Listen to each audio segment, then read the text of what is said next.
What up, everybody? It's the Built Different podcast, Ricky and Sean. A very exciting time of the year for me, maybe not so much for Sean, but Premier League kicks off on Friday, man. I'm excited, and obviously got the new Arsenal kit, the away kit this year.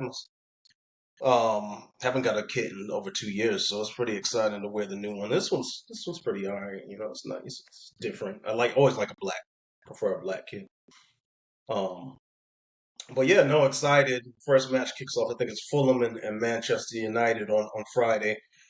And I think Arsenal we play Wolves, I believe, on Yeah, Saturday morning. So, man, exciting time of the year for me. I know football's coming around, a couple other sports coming around, but Premier League kind of kicks it off for me. yeah. I mean, I'm definitely not a soccer fan or enthusiast as much as you are, but yeah, definitely is still. I have a bunch of friends who watch Premier League, who watch soccer, especially in Europe. Um, and so as far as this season, what is some of the feel going into the season? I know you're an Arsenal fan. Um, is how has the offseason been? How do you feel about the team going into this year? Man, it's always tough because we came up 2 points short last year. Like literally, we had it in our hands. Like literally, all we had to do was win the rest of our matches. Um, I remember I was in Central Park when Arsenal were playing, I believe, Aston Villa, and we had to win that game to stay ahead of City. And I know you're not familiar with it, but City's like the big bad team they're the freaking the Patriots of football back in the day. They're like a dynasty. You know what I mean? They're like Yeah, a Jordan Bulls squad. I mean, their manager Pep. They've got a absolute robot. This guy that just scores goals for fun. Holland. Rodri's probably balloon. He's the Balloon d'Or winner probably this year. Um, and they're just unstoppable. But we've made progress every year. Last 2 years from being, I believe, sixth 3 years ago to second. Not this past season, but the season before, and then this past season still ended up second again, 2 points off of City. And you start looking at the margins, the fine margins of matches that you had, and you're like, damn, if we would have just not drawn here, if we would have won this match, if this would have happened. I look back at the damn Newcastle game where the ball went out of bounds, and they essentially, I think if the ball went out of bounds and the player crossed the ball in, and Newcastle scored. When you watch it, the goal, because they have they use goal line technology, which I wish the NFL would, yeah, and you look at the ball, it looked like it was out of bounds. But if the ball, a piece of the ball is even hanging over the line, it's still considered inbounds. So they scored on that, I believe, and then they actually, should have gotten a penalty for pushing a guy in the back, Gabriel in the back, and so they scored essentially off a bunch of bullshit and won that match. I look back at that match, that would have been three. That would have been 1 point we would have got because we probably would have drawn with them. But going into the season, you with City, and the thing with City as well is that they're under some charges. Like this in football, there's a financial fair play. There's PSR, and all of that is meaning that you can't say, for instance, what you have in player salaries, what you have in advertising, what you have in ticket sales. All of that has to be within a certain range. You can't overspend what you bring in and what you have and what you make. And allegedly, City had some deals, and what they did, I believe, was that they made some deals and they cooked the books a little bit um, to make the profits look like they were bigger than what they were, and then they spent a lot of that money on players. So there's all alleged. There's a case out there for them. So they have 115 charges of that. And so Arsenal essentially and the rest of the league uh, are kind of competing against that. And so if they're found guilty, then I don't know what will happen. I don't know if they strip trophies from them. I don't know if they I don't know if they would drop points from them because other teams that breached financial fair play had Everton had points drop. I believe was it Southampton? I can't remember all the teams off the top of my head that drop points. And if you drop the points, then you're in a you could be relegated. And that almost happened to Everton. You can appeal it and get some of the points back and stuff like that. But Yeah, I mean, so Arsenal, that's what Arsenal's fighting against. But at the same time, me as a fan, I'm like, I don't want to beat them because they had points taken off of them, you know, and I want to beat them like straight up. They're the juggernaut. I want us to win the league and overcome City. So how is there been any word on how soon those like charges and everything will be like figured out, or is it still very up in the air? I think I believe it's set by September that the investigation starts, but I believe the outcome isn't, and the judgment isn't levied until January. So, I mean, if they're found guilty in January, 115 breaches. I believe Everton had like 8 breaches, or 8 to 10 breaches, or six breaches, and they took away initially. I think they took 8 points from them. And I think they appealed and got 6 points removed, and they barely stayed up above the relegation line. I'm not sure if the numbers there are correct, but it's something in $115 those. is a crazy number though. 115 is wild, and it's been for a while. Like Everton, they did it pretty quickly, but this 115, it's been a couple years that they've been like under fire for it. So that's what fans are complaining about, and they're like, "Oh, it's not fair." But me, as an Arsenal fan, I really want to Arsenal supporter. I really want them to just beat them. If they get points deducted after the fact, after we beat them, because I don't want it to be, Arsenal only won the league. Because, and I think every fan will probably say this of other squads. You don't want to win the league because a team got deducted points. Yeah, I mean, I completely agree. It's one of those weird things where it's like, like you want to win it because you're the best team. You don't want to win it because some other team has all these sanctions or punishments on them and stuff like that. But at the same time, you also need to punish teams that are breaking the rules. So whatever you got to do Yeah, to make it a fair, like, because everyone has to follow the same rules. So if you're not doing that, you got to make sure they're punished. But yeah. The other side of it too is like transfer business. We just had like this is what makes, and I know we always talk about like the business of sports, and shout out to the Voss Sports Business Management, the minor and the major. But that program, like that's what I enjoyed, was like talking to business of sports. And so one aspect I think you would like about the sport, like I know the game itself is kind of like you're still iffy about it, and a lot of people you share a lot of Americans' thoughts on soccer is like in football is there not enough points scored and ties aren't cool, and but I think where you would like it is the business of it, where the transfer business, um because to me it's the most fascinating, like trading and transfer. We have trades here, basketball, football, we have free agency and stuff like that, but the transfer window, I think, blows it away because you're literally scouting guys from all around the world. Um, the window is, I believe, it started in July and it ends. No, it started in June, early June, and ends 3 weeks from Friday, 2 weeks from Friday. No, 2 weeks from Friday. But it and then they open another window in January, and the January one I think finishes in February, late February, mid February. I can't remember. But it's like you're literally scouting across the world. You're scouting not only guys that can come into the team now, but you're also scouting guys and girls because there's male and female football over there.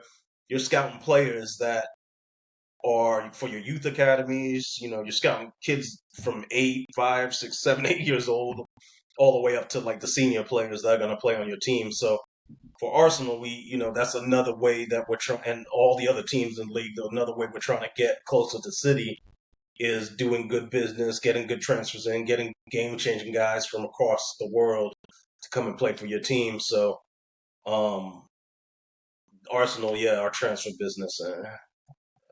I can talk a little bit more about it if you want to hear about that. Yeah, I mean, uh, and as far as transfers, is that like similar to like a free agency in some of these other leagues, like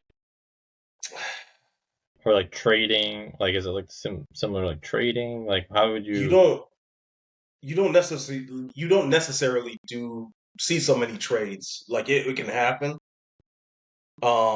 And it's similar to most sports where you have to the salaries kind of have to match up. Maybe you throw a little bit extra cash. The crazy thing is that you can do. There's a couple of different things with transfers where you can pay the fee structure can be broken up, and that's another interesting thing about transfers. Is like like say for instance, the Dolphins traded Tyreek to the back to the Chiefs or something like that. Um, you pay all that money up front, right? But in the transfer window, you can literally structure it however you want to structure it. You can structure it in like multiple payments over set the amount. Say it's like 20 million. You can set it over 3 years, 5 years, whatever.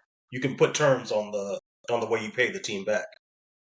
And then you can also do things where, like, say for instance, you give them a certain amount, and then there's bonuses attached to it. Like, say for instance, the player gets 10 goals, the player plays, a certain amount of games, the player gets the team gets to Champions League or something like that. Then you can So have add-ons that so you there's pay like that team. conditional bonuses. It's kind of like like trading a conditional pick if a person like if a player plays like half the season or whatever, something like that. Yeah, but that money goes to the team that sold them. Yeah, yeah, yeah, and yeah. then and then the player can also have that negotiate in their contract as well. Well, you get this amount added to your salary. So bonuses like similar to football, Yeah. contract bonuses. But then you can also do loans, and so it'd be like Tyreek, I'll loan you out to the Buccaneers or something. You know what I mean? You can loan him out for a year. You pay his salary for the year. You give them a little bit of money. That's a dry loan, and then you can do where the dry loan they come back to the team after that year. And then there's the a loan with an obligation. You can have a loan. You can loan them out with an option to buy. You can loan them out with an obligation to buy. So once that year is up, then you have to pay that amount of money that you and the sell and the buying team agreed on. The selling team and buying team agreed on. Why would a team ever loan one of their players? Like, wouldn't that make them worse? No, I mean loaning the player is a way to get that money off your books for the season. It's also a way, like, if you want to assess somebody, like, say you pick up a guy and he's not maybe performing, or maybe he can't get into the team because somebody else is ahead of him and he's not getting minutes, to assess him. And then it's also a way to bring his value up. So if that team likes him and likes his performance, then maybe they want to buy him if you don't want to keep him. Or that player, other teams will see his how he performed on that loan. And then a lot of times it's for the young players. You do it with your young players that you want to assess them and get minutes into them and see them play. Like especially like 16s, under 18s, the 21-year old. They'll go and play like for a club. You loan him out and he'll develop. Okay. So that's the loan process. So you're not really going to loan out your best guys. You're So going you to loan loan out out like a developmental player. developmental fringe guy that needs some extra seasoning, that type of thing. Gotcha. Um, so for Arsenal, the business that we've done so far was we need quite a few things, like, and that's the other aspect I think you would like is the kind of like the strategy of the players you bring in and what they bring to the table. Because, for instance,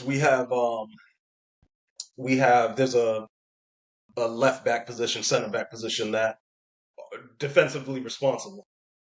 On the back end in front of the goal, they're the guys that are kind of the last stop before the offense is coming over to try and score a goal. So with them, we picked up our best pickup that we got is an Italian. And Italians have been known for their defense, but Italians also are known to stay in Italy and play in their league, not want to come over to any other league. They're homers. So we poached this guy Riccardo Calafiori, um, excellent defender, 6'2", big guy.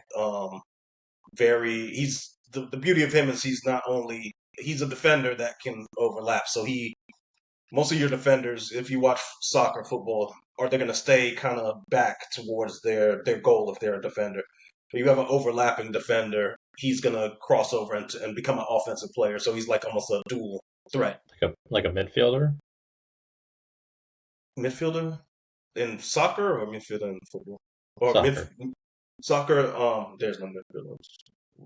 Um, Kind of. You can have midfielders that are more offensive or midfielders that are more defensive. They're just all they do is defense. Some guys move forward like we have a Declan Rice that we're trying to get to be more progressive and move more into the box and progress the ball forward. But some guys stay back. It's very strategic. It's almost like chess and moving different pieces around on the board. So we got Ricardo Calafiori, and he's that guy that's like a dual threat. He can go into the offensive side of the pitch and then distribute the ball or even set people up or get. And really great prospect. I mean, one of the highest touted prospects in Europe on the defensive side. We picked him up. Everybody's gassed about that. And then we had a loan last year for our goalkeeper. Loan with an obligation to buy, so we had to pay for him. Those are the only two signings we got in so far, so people are starting to panic a little bit because that window closes in a couple of weeks, and once it's closed, then business is done. You can't pick up anything.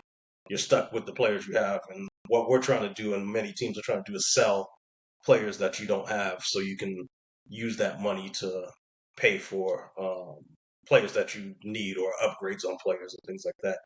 So for me, there's another midfielder that we're supposed to bring in, Miko Moreno. He looks good. I think he's not the guy that's like Calafiori is like a potential game breaking guy. This guy's kind of he's a good player that's gonna solidify the team. He's not that all star like jaw dropping signing. But what I really want is a damn striker, and I don't know if that's gonna happen. We need a clinical guy that's gonna score. Like that's all he does is score. That's all he cares about is score. We don't have that guy in the squad, so that's my hope. By the end of the transfer window, we get that striker in. Whenever I think of Italian soccer players, I think of the movie Kicking and Screaming, where they're just like, pass it to the Oh, Will Italian. Ferrell. Yeah, pass it to the Italians. Like they were the only good players on the team in the beginning of the season. But Yeah, it's a they come from a technical league, and um, the funny thing is this guy is like it's funny because there's very some of the greatest defenders and some of the best ball players in Italy are these guys that they have the long hair. They look Italian. You know what I mean? And this guy, there's a player Maldini who was an excellent defender. There's pictures of him versus Maldini, same hairstyle, same. So weird. It's like everybody's like gassed up that this guy's going to be another Maldini. He's going to be take us to the next level on the defensive side. So man, it's that's exciting. But yeah, the transfer window we can't, in my opinion, can't let it close without getting a forward, a striking, attacking player. Our defense is solidified, but we need that attacking threat. yeah, I mean that makes sense. And yeah, I also wanted to ask you. I know last season you got a chance to go to an Arsenal game in England. London. How was that? Yeah. Yeah, man, I was actually looking at those videos yesterday. I want to really get back to another one this year, if possible. Last year was against City too, which is I told you about City before, like that. So that was like you're playing the best team in potentially Europe, besides Did maybe they Real win? Madrid. I'm sorry. Did they win? We did. We won. So, and we hadn't beaten City in a couple of years. We always draw with them or just outright get blasted by them, which most teams do. And so to see them win was even more ridiculous. It was more crazy, but it's crazy. I think the closest environment we have to is college football. Where everybody has a jersey on. Over there, everybody has a kit on, and it's like not just we have three different kits you rock with every year. Then that's why I say they capitalize on sales way more than our sports leagues do, because not only do you have the three different kits, but you have like a warm up shirt. The goalkeeper has a different kit. The warm up shirt can change throughout the season, and they make buku bucks on all this stuff because the fandom is just different, man. It's different. Like Like, I think what would we to say the craziest fan base we have? The most dedicated Eagles, the Eagles, maybe. Like, Uh, I mean, they're one of the craziest in terms of just like what they're willing to do for their team. But I would say like the most ridiculous is the Cowboys because they just have such yeah, high expectations every single year. Like I don't know, Philly's definitely a strong one. I mean, the New York teams are always very passionate as well, but the NFC um, East seems to have the craziest. If you overall looked at divisions, they'd probably have the craziest set of fans. yeah, I would say having Eagles, Cowboys, and Giants all in the same division is definitely going to do that. Um, Yeah, so imagine that though. To me, times 10. Like every fan base. I mean, for me, like my morning is, and I need to stop doing this, but it's like transfer window time. I'm getting on. I'm seeing, did anybody get sold? Are we linked to anybody? Because that's what it is. Is like there's always links. Like, Arsenal's looking at such and such, or scouting this guy, and like the fans just go crazy, and you're like, it's like a drug. You want to see. You can't get enough of it. Who's going to come in and improve this team? Is there any stars that we're looking at? So every morning, like I said, I got to stop this. I wake up, I'm like transfer. I'm scrolling, scroll, throughout the day, scrolling. Like anybody getting sold, anybody getting picked up, and that's what it is. And it's crazy too because the Arsenal fans, I've seen other fan bases doing it. They're literally tracking everything that players do, like social media, looking for like hidden clues. They become like Sherlock Holmes, like looking at every like little.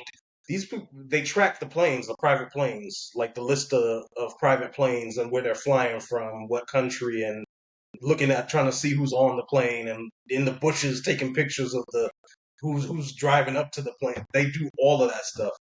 And then I mean, I don't think I don't think here we're like we really care. Not that we don't care, but it's not like we're into the players' families and their family life, their kids, and they just got married and stuff like that. But in these leagues, the football leagues, European football, these I see people posting pictures about people's families, their wives, their kids, the wedding day. Like, I mean, it's a different level of fandom, and I think that's why they say it's a club. And then the attachment to players is very different because capitalistic NFL, NBA, you have a boyhood guy that goes, a guy or girl that goes to a club at a young age, 5, 6 years old. They grow up with the club. You see them with the different kids. You see them become young men and women and then adults. And then that player gets sold. I mean, people literally break down crying when players believe there's that attachment. Like it's a family, more of a family type of feeling with football.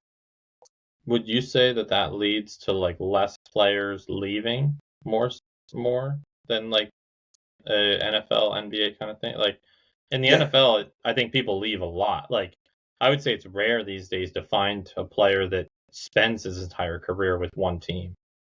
yeah. Um, It's funny because Liverpool was supposed to get in a midfielder that we were actually looking at as well, Zubamendi. And Zubamendi, he plays out in Spain, Real Sociedad.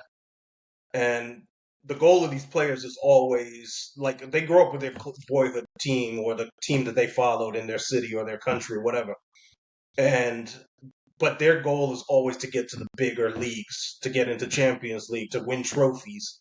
And Zubamendi, Real Sociedad, you got to think you have Real Madrid, you have Barcelona, you have Atletico Madrid, these big teams that somebody in Spain, if they wanted to stay in Spain, they would go to them. Anyhow, Liverpool, we came knocking. I want to say Real Madrid's knocked. I want to say that Liverpool was kind of the last team that knocked. And this guy's like, they're like, yeah, we're going to increase your salary. Maybe I forget what he's on. I'd have to look it up. Maybe say, for instance, 40,000 a week. Liverpool maybe 100,000 a week. And he was like thinking about it, but he was like, man, I'm loyal to my boyhood club, Real Sociedad. It's a small club. I'm loyal to them. I don't want to leave. I've grown up watching them. And he's staying with like say the 40K a week and not taking the extra money, not going to the bigger club, increasing his profile, increasing um Sorry, my camera went off for a second. Increasing his profile and things like that. And so there is loyalty with guys, and you'll see a lot of guys that had these historic careers actually go back to their boyhood clubs and play in these little stadiums and little towns because there's that love of their club and where they came from or what they watched as a child. Nice. Yeah, I mean that sounds really cool. Um, so yeah, I mean, yeah, like Ricky said, uh, Premier League starts back up this Friday. I think the first game is 3 p.m. on Friday, and then Yeah, you've got games on Saturday. Arsenal plays at 10 if anyone wants to watch that. yeah, we Um, need more Arsenal fans. I've actually converted some of my friends that aren't soccer fans to watching it. You should become one also. At least rock the jerseys, the kids. I'll I'll say that I'm willing to root for them over any of the other teams in the Premier League. That's as much as I can give you right now. Oh, I But appreciate that. I'll take that. I'll take that. Remember how many times though we've been out on business trips and people you're surprised how many people come up to, if I'm wearing something Arsenal and they're like, "Oh, you're an Arsenal fan too." It's pretty yeah, crazy, huh? it's annoying. Why? I'm kidding. It's not annoying. Um, no, it's cool that it's like because I guess it's it's so different because obviously for teams that are in America, you just root for most of the time. Obviously, there's exceptions, but you Yeah, root for the team that's local. So it's like where I live near Philly, New York. It's like there's a lot of Eagles and Giants and Jets fans. Like, yeah. but you know, with Premier League, everything's all the way in London or well in England. So it's like UK. yeah, UK.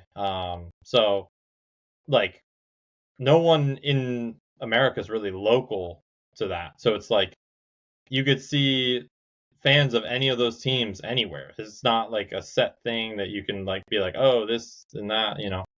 It's weird too because the stadiums you could literally some stadiums are like right across the street from each other. Yeah, It's like and it would be like you having the Pennington Panthers or something. Like you would have a lower league team that could go up into the NFL, for instance. That's the that'd be way it is over crazy. there, right? The Pennington Panthers. You might be the quarterback. I hope not. I can't throw a football very far.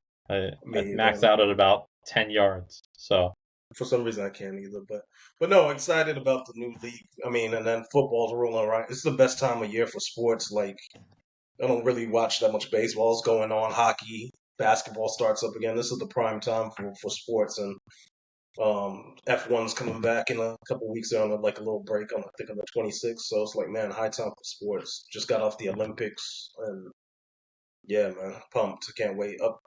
Up the Arsenal though, man. We gotta bring the title home this year, and I'd love to win. I mean, imagine winning the treble, but either Champions League or Premier League. I almost want to win the Premier League because you have those bragging rights. Because I think that's another thing that sets us apart.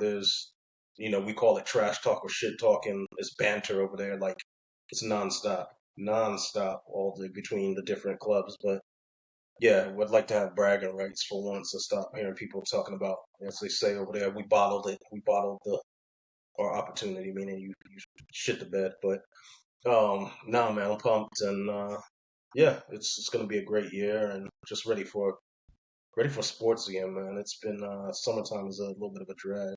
Olympics saved us this year, but yeah, no, this is coming up. I mean, we're not far away from NFL season. We're not far away from Premier League, obviously.